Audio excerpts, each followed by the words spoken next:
لا يا فندم، مفيش في العالم كله حكام بتتوقف وبترجع زي ما احنا عندنا بالست شهور ويرجع يحكم ماتش مهم ويقف 6 شهور ويرجع يحكم ماتش مهم. لا، ده اسمه فساد حضرتك، ونقول معلش اصل بيحصل في العالم كله. اللي بيدافع عنهم بتاع احنا جبنا له الحكم اللي بيحبه.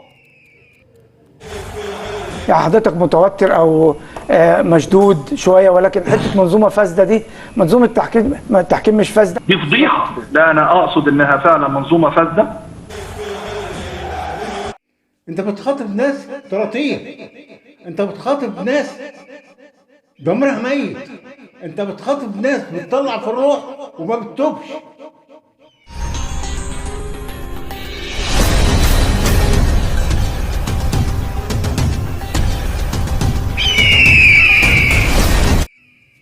السلام عليكم ورحمة الله وبركاته. أهلا بكم أصدقاء ومشاهدي قناة الأهلي وطن سبورت.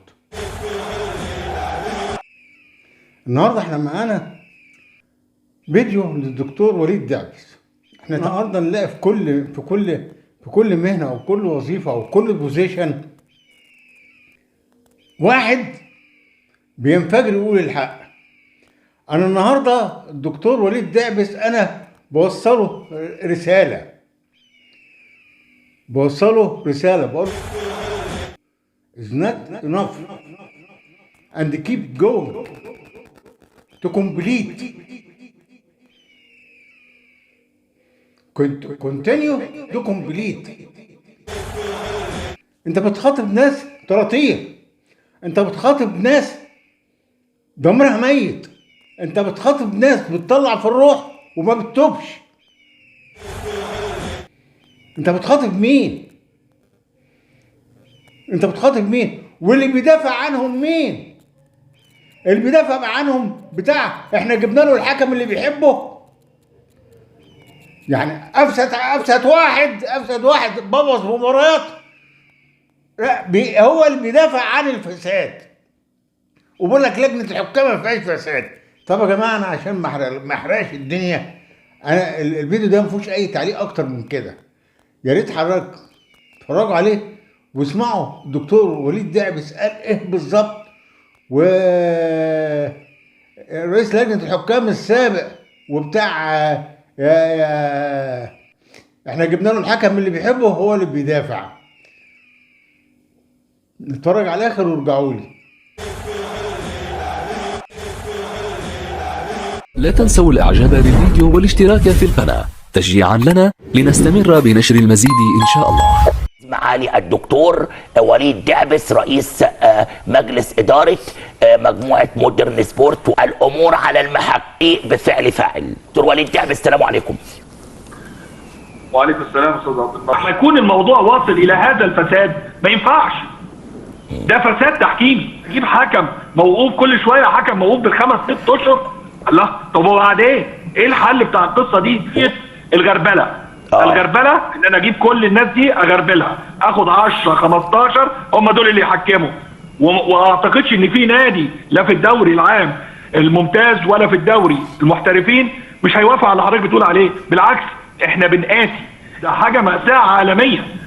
وبعدين فضايح، يعني الموضوع انت عارف لما بيبقى حتى مستتر غلطه، انما ده فضيحه. دي فضيحه. ده كده حضرتك ازاي انا هعدل المنظومه دي؟ كابتن وجيه هل لك سؤال؟ زي دكتور، زي صحتك يا دكتور. يا اهلا بيك يا كابتن. انا بس يا دكتور الحقيقه يعني بعتذر لحضرتك على كلمه منظومه فاسده او تحكيم فاسد. يعني يا ريت تبقى الناحيه اللفظيه.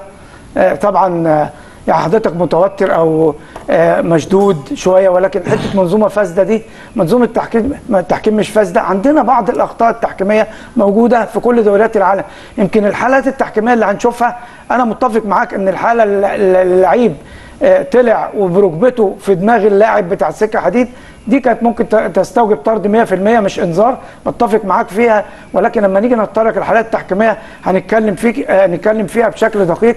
فيعني حضرتك نصبر على اللجنه الموجوده، وان شاء الله اللجنه تأدي كويس باذن الله تعالى، وتحاول توصل للعداله وتدي كل واحد حقه، على اساس ان احنا دي لجنه لسه جايه ما بقالهاش اسبوع بتقيم برضو زي ما حضرتك بتقيم الاداء التحكيمي لكل حكم، واعتقد انها تعمل تصنيف لكل الدوري الممتاز هتحط له حاجات تمام. والممتاز فيه حاجات والمحترفين بعض الحكام. فاعتقد ان الفتره اللي جايه هتشوف حاجات كويسه من لجنه الحكام. والله يا كابتن وجيه انا يعني سعيد باللي حضرتك بتقوله، ولكن انا اعلق على تعليق حضرتك. لا انا اقصد انها فعلا منظومه فاسده، انا بقولها لحضرتك اهو. حضرتك راجل قديم وحكم وكل حاجه مع كل الاحترام، ولكن اللي يصل حضرتك لو انت في مكاني والنهارده بتخسر كل الفلوس دي، حضرتك اول واحد هتطلع تقول وتشيد بالمنظومه الفاسده. انما المشكله حضراتكم ان انتوا هنفضل نطبطب على هذه اللجنه لغايه امتى؟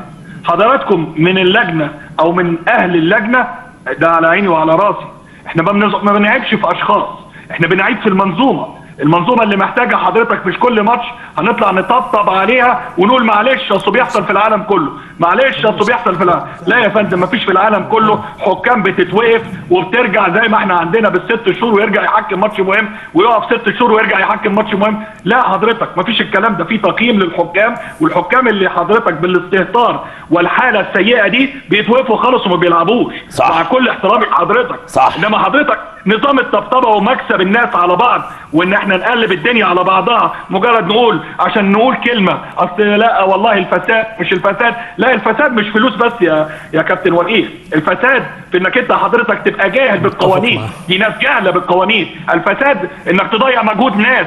النهارده حضرتك لما تبقى في مستثمرين في مصر بيحاولوا يعملوا ويستثمروا في الرياضه في مصر، ويجي حكم موجود عشان يضيع ماتش ويضيع كل الاستثمارات دي اللي ممكن تيجي على اساسها استثمارات خارجيه، يبقى اسمه فساد.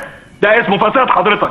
النهارده حضرتك كفايه بقى طبطبه، وكفايانا حضرتك ان احنا نتلاعب بالكلام ونحاول ان احنا نكسب بالكلام الناس على بعضها. لازم نبص ونواجه نفسنا ونقول ايوه يا جماعه احنا عندنا منظومه فاسده، عندنا منظومه عايزه تتهد من فوق الهرم لغايه القاعده بتاعه الهرم. يا فندم هي ده الاصلاح. لو انت همك كره القدم ما تبصش بس للجنه الحكام، بص للمنظومه كامله.